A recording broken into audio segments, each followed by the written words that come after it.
అప్పుల బాధలు వెంటాడుతున్నాయా? అయితే 6 జేవిఆర్ వారి జాతిరత్నాలు ధరించండి. హలో అండి, అందరికీ నమస్కారం. నేను మీ కట్టా కార్తీక్. మనం ఏ కాలంలో ఉన్నాం? వైఎస్ వివేక గారి హత్య జరిగి 6 సంవత్సరాలు అవుతుంది. 6 సంవత్సరాల కాలంలో 6 మరణాలు చూసాం. ఇప్పుడు కొత్తగా పరకామణి కేసులో కూడా కంప్లైంట్ ఇచ్చినటువంటి కీలక సాక్షి అయినటువంటి సిఏ సతీష్ మరణాన్ని మనం చూస్తూ ఉన్నాం, వింటూ ఉన్నాం. అది అనుమానాస్పద మరణంగా పోలీసులు ఎంక్వైరీ చేస్తున్నప్పటికీ ఎవరు హత్య చేశారు అనేటువంటి విషయాలే బయటకు వస్తూ ఉన్నాయి. ఎవరు చేసుంటారు అంటే అందరికీ తెలిసిందే. పరిటాల రవి హత్య కేసులో ముద్దుసీను జైల్లో ఎలా చనిపోయాడు, వైఎస్ వివేక గారి హత్య కేసులో 6 అనుమానితులు సాక్షులు ఎలా చనిపోయారు, ఇప్పుడు పరకామణి కేసులో కంప్లైంట్ దారి కూడా అలాగే చనిపోయారు, అలాంటి వాళ్ళే చంపేశారు అనేటువంటి అనుమానం అందరూ కలుగుతుంది. అంటే ఏ కాలంలో జరుగుతున్నాం, ఇంకా హత్య రాజకీయాల పరిస్థితి ఏంటి అనేది మనం మాట్లాడుకునే ప్రయత్నం చేద్దాం. నాతో ఉన్నారు ప్రముఖ సామాజిక రాజకీయ విశ్లేషకులు కొత్త రవీంద్రబాబు గారు. సార్ నమస్కారం. నమస్తే సార్, ఒకప్పుడు అంటే అప్పటి సోషల్ మీడియా చాలా పెద్ద ఎత్తున లేదు. పరిటాల రవి గారి హత్య కేసులో ప్రధాన నిందితుడు ముద్దుసీను జైల్లో చనిపోయాడు అనే వార్త విన్నాం, బాధపడ్డాం అంతే. తర్వాత వైఎస్ వివేక గారి హత్య కేసు అయితే మన ముందే జరిగిపోయినాయి 6 మరణాలు. అంటే రోజు వార్తలు మనం చదువుతూ ఉన్నాయి. ఇప్పుడు కొత్తగా పరకామణి కేసులో కూడా కంప్లైంట్ ఇచ్చినటువంటి సిఐ సతీష్ చనిపోయారా, చంపబడ్డారా? చంపితే ఎవరు చంపుంటారు? మీ అనుమానం ఏంటి? ఆంధ్రప్రదేశ్ రాష్ట్రంలో పరకామణి చోరీ అనేది భారీ దొంగతనం మాదిరిగా మనం చూడకూడదు. అటువంటి పవిత్ర స్థలంలో భక్తులు అతి పవిత్రంగా సమర్పించిన డబ్బుని దొబ్బేశారంటే అది కేవలం దొంగతనం యాంగిల్గా మాత్రమే చూడకూడదు.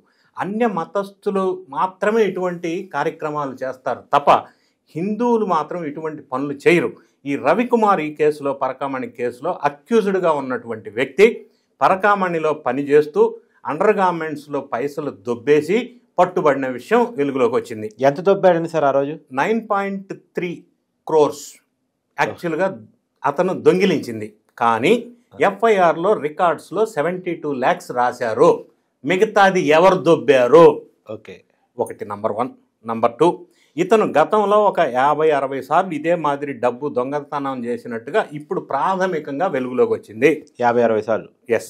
ఇప్పుడు వాళ్ళు చెప్పిన దాని ప్రకారం కూడా దొరికిన ఒకసారి 72 లక్షలు అంటే 72 into 50 వేసుకోవాలి. అంటే వీళ్ళు రికార్డులో 72 లక్షలు, కానీ 9.3 crores యాక్చువల్ అంట. అంటే మిగతాది ఎవరు తీసుకున్నారు? ఓకే, రికార్డులో ఎందుకు తక్కువ రాశారు? ఇంకొక అంశం, ఇతను గతంలో చేశాడు అని అంటే ఎన్ని వేల కోట్లు ఈ విధంగా దొబ్బేశాడు.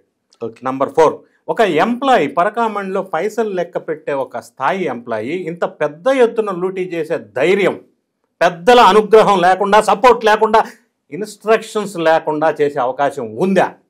కరెక్టేగా. మనం ఆ దిశగా లాజికల్గా ఆలోచించినా కూడా అదే కదా. అవునుగా. సో ఈ కేసులో మనం పార్టీలకు అతీతంగా విశ్లేషణ చేసే ప్రయత్నం చేద్దాం. ఒక హిందూగా అంటే మతాలకు అతీతంగా కూడా చేద్దాం. ఓకే, మనకు ఎందుకైనా మంచిది, నిష్పక్షపాతంగా చేద్దాం. ఎందుకంటే వెంకటేశ్వరం భక్తుడిగా చేస్తే బాగుంటుందని నా ఉద్దేశం. అందుకని పర్వాలేదు, ఓవరాల్గా విషయాలను ఉన్నట్టు విశ్లేషణ చేద్దాం. ఇప్పుడు మీరు ప్రస్తావించినట్టుగా ఈ కేసులో కీలకమైన సాక్షి సతీష్ కుమార్, విజిలెన్స్ ఆఫీసర్, అనుమానాస్పదంగా హత్య గావించబడ్డాడు. ఈ హత్య ఎవరు చేసి ఉంటారు? ఫస్ట్ క్వశ్చన్, ఎవరు చేసి ఉంటారంటే మనం లాజికల్గా ఆలోచిద్దాం. ఈ హత్య చేయటం వల్ల ఎవరికి లబ్ధి జరుగుతుంది? ఎవరైతే ఈ చోరీలో ఇన్వాల్వ్ అయ్యారో పెద్ద మనుషులు, వాళ్ళ పేరు బయటికి రాకుండా ఈయన్ని హతమొందించారు. ఒకటి. రెండోది, ఈయన నవంబర్ ఈ నెల 6వ తారీఖు మొదటి విచారణకి హాజరయ్యాడు. అవును, దర్యాప్తు సంస్థలకి. రెండో విచారణకి గుంతకల్ నుంచి తిరుపతి వెళ్తున్న సందర్భంలో రైల్లో అర్ధరాత్రి 1 గంట 2 గంటల మధ్యలో, మరి రైల్లో హత్య చేసి ట్రాక్ పక్కన పడేశారో తెలియదు. అయితే తలకి బలమైన గాయాలు ఉన్నట్టుగా ప్రాథమిక విచారణలో పోలీసు వాళ్ళు తేల్చారు. అంటే హత్య జరిగింది అనే అనుమానాస్పదంగా ఒక డెసిషన్కి వచ్చేశారు. ఇక్కడ ప్రధానంగా ఆలోచించవలసింది, పోలీసు వాళ్ళు ఈ నిర్ణయం ప్రకటించడానికి ముందే తొందరపడి ఒక కోయిల ముందే కూసింది వైఎస్ఆర్ కాంగ్రెస్ పార్టీ. బొమ్మన కరుణాకర్ రెడ్డి, మాజీ ఎమ్మెల్యే, మాజీ TDP board chairman, press meet పెట్టి ఇది ఆత్మహత్య అన్నాడు. అంటే ఈయన ఆత్మహత్య అని ఆయనతో చెప్పాడు అనమాట. ఏదో అప్పుడు గుండెపోటు అన్నట్టు ఇప్పుడు ఆత్మహత్య అంటే ఈయన చెప్తేనా కానీ తెలిసింది లేదా ఈయనకి తెలిసి సాక్ష్యాధారాలు ఉండాలా. సో ఇప్పుడు దర్యాప్తు సంస్థలు బొమ్మన కరుణాకర్ రెడ్డిని పిలిచి అయ్యా ఆత్మహత్యని ప్రకటన చేశావు కదా, దానికి సంబంధించిన వివరాలు తీసుకురా అని చెప్పి విచారణ చేస్తే అసలు ఏంది కథ ఏందనేది బయటకు వస్తుంది. ఎక్కడ గుంతకల్లు, ఎక్కడ తిరుపతిలో అది ఎక్కడో గుంతకల్లు అర్ధరాత్రి పూట జరిగింది, తిరుపతిలో ఉన్న ఆయనకి ఎట్లా తెలిసింది? అంటే ఈయన చెప్పాడో మనకు తెలియదు, ఆయన ఏ సాక్ష్యాధారాలతో ఆ స్టేట్మెంట్ ఇచ్చాడు, దాని మీద విచారణ చేయాలంటున్నాను. అది కరెక్టే, విచారణ చేయాలా. ఇక రెండో అంశం, 2023లో ఈయన విజిలెన్స్ ఆఫీసర్గా ఉన్నప్పుడు అక్టోబర్ నెలలో ఇది అక్టోబర్ 29th ఈయన రవికుమార్ చోరీ అనేది వెలుగులోకి వచ్చింది. ఇతను కంప్లైంట్ ఇచ్చాడు. కంప్లైంట్ ఇచ్చిన తర్వాత అప్పటి తిరుమల తిరుపతి దేవస్థానంలో చైర్మన్గా వైవి సుబ్బారెడ్డి ఉన్నాడు, నంబర్ 1. కంప్లైంట్ ఇచ్చిన తర్వాత ఈయన సెప్టెంబర్లో లోక్ అదాలత్లో సెటిల్మెంట్ చేశారు కేసు.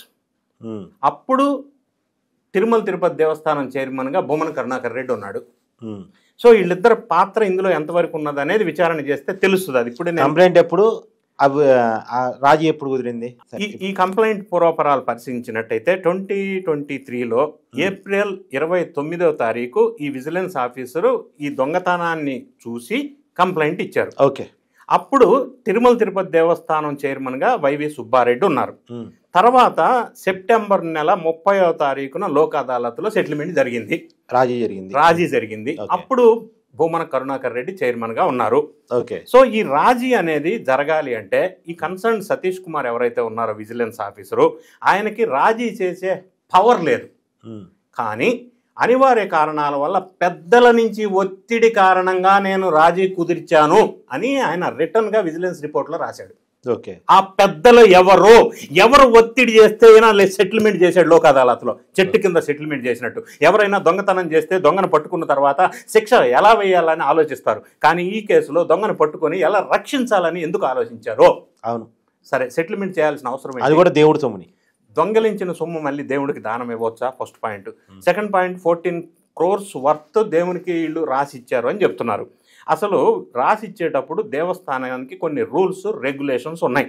తిరుమల తిరుపతి దేవస్థానం రెగ్యులేషన్ నంబర్ 159 ప్రకారంగా ఎవరైనా ఆస్తి దేవస్థానానికి ఇవ్వాలంటే ఒక ప్రొసీజర్ ప్రకారం పేపర్ ప్రకటన ఇవ్వాలా, బోర్డు రిజల్యూషన్ ఉండాలా, ప్రాసెస్ అయిన తర్వాత దానం చేయాలా.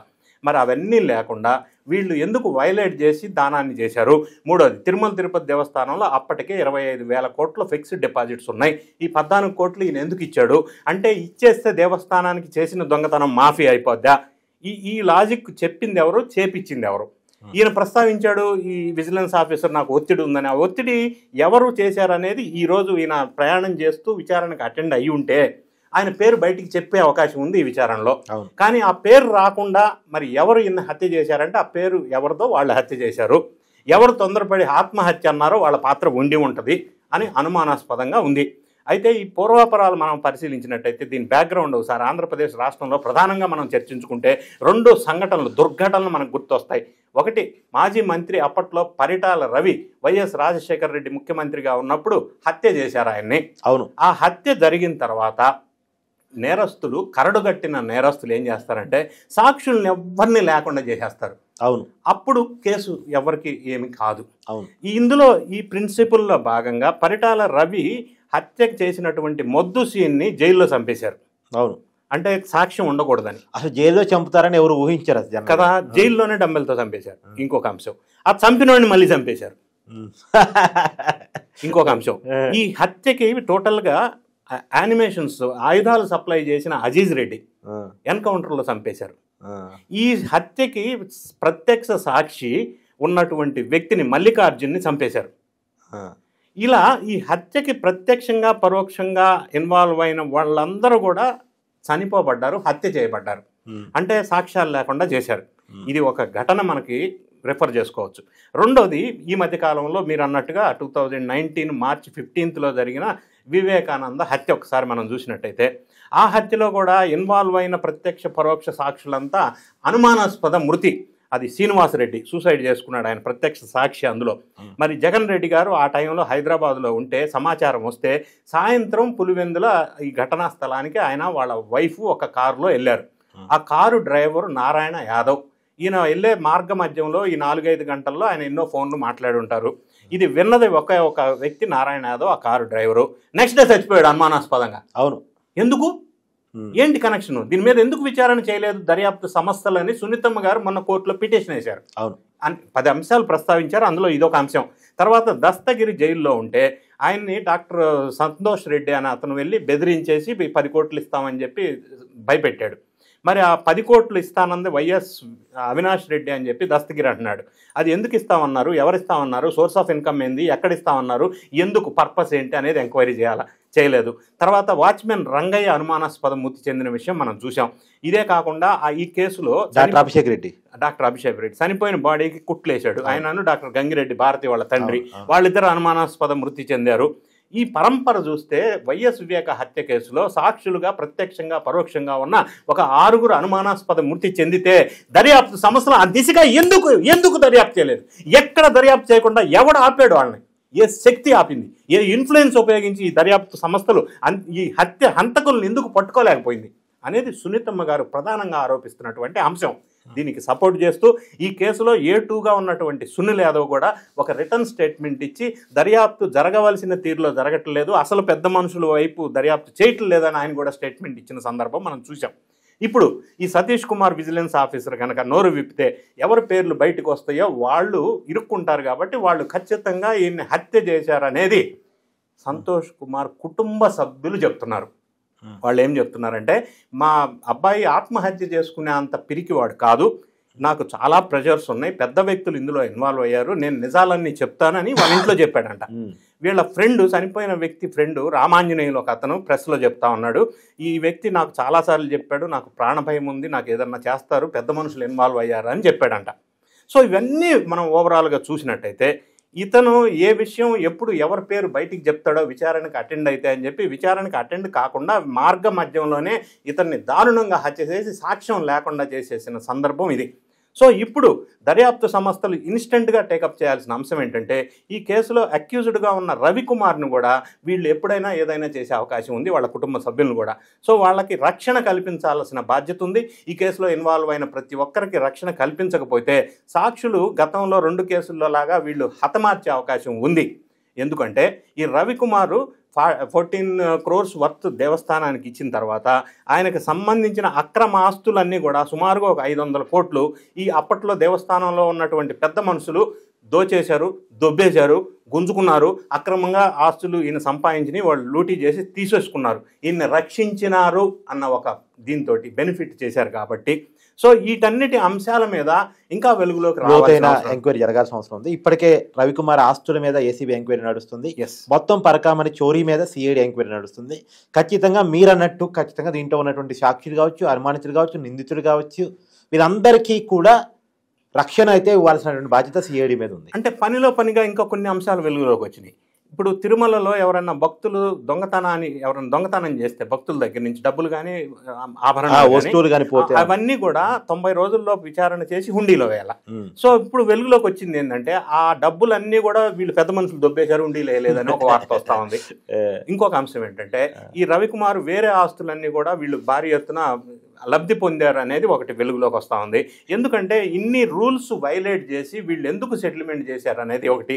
రెండోది అక్టోబర్ 27వ తారీఖు హైకోర్టు వాళ్ళ ఆదేశాల ప్రకారంగా ఈ సెటిల్మెంట్ చేసిన పెద్ద మనుషులను విచారణ చేయమన్నారు, రవికుమార్ ఆస్తులను విచారణ చేయమన్నారు, లోక్ అదాలత్లో జడ్జిమెంట్ ఇచ్చిన జడ్జిని కూడా విచారణ చేయమన్నారు. ఇవన్నీ విచారణ చేసి డిసెంబర్ 2వ తారీఖులోపు సీల్డ్ కవర్లో దర్యాప్తు రిపోర్ట్ ఇవ్వమని చెప్పి కోర్టు ఆదేశాలు ఇచ్చారు. సో అందులో భాగంగా ఇందులో డీజీ స్థాయి అధికారిని విచారణా సంస్థ అధికారిగా నియమించారు రవిశంకర్ అయ్యన్నారు. సో ఆయన నేతృత్వంలో దర్యాప్తు వేగవంతం అవుతున్న సందర్భంలో ఎవరైతే ఇందులో ఇన్వాల్వ్ అయ్యి లబ్ధి పొందారో వాళ్ళు ఇతన్ని విజిలెన్స్ ఆఫీసర్ సతీష్ కుమార్ని హత్య చేశారనేది స్పష్టంగా ఇప్పటివరకు ప్రాథమికంగా ప్రైమా ఫేసి మనకి సమాచారం ప్రకారం తెలియవస్తూ ఉంది. కానీ పూర్తి స్థాయిలో విచారణ జరిగిన తర్వాత ఇంకా వెనక ఎవరున్నారో ఆ పెద్ద మనుషులు ఎవరనేది తేలాల్సిన అవసరం ఉంది. అది తేలిస్తే ఈ కేసు కొలిక్కి వస్తుంది. ఎందుకంటే ఈ కేసుతో పాటుగా కల్తీ నెయ్యి కేసు ఒకటి కూడా ప్యారలల్గా ముందుకెళ్తున్న సందర్భం మనం చూసాం. అందులో కూడా వైవి సుబ్బారెడ్డి పాత్ర ప్రధానంగా ఉంది, వాళ్ళ అసిస్టెంట్ అప్పన్న కూడా దొరికాడు. ఇవన్నీ అంశాలు ఒక పక్కన ముందుకెళ్తా ఉంటే ఇదే వైవి సుబ్బారెడ్డి పరకామణి కేసులో కూడా ఇన్వాల్వ్ అయిన సందర్భం ఇప్పుడు వెలుగులోకి వచ్చింది. సో ఈ అంశాలన్నీ కూడా పూర్తి స్థాయిలో దర్యాప్తు కనుక జరిగితే అసలు పెద్ద మనుషులు బయటికి రావాల్సిన అవసరం ఉంది. ఇలా హత్యలు చేసుకుంటూ సాక్ష్యాలను రూపుమాపు చేసే ఆర్థిక నేరస్తులు ఎవరు అనేది స్పష్టంగా విచారణ చేయాల్సిన అవసరం ఉంది. Thank you sir. Thank you.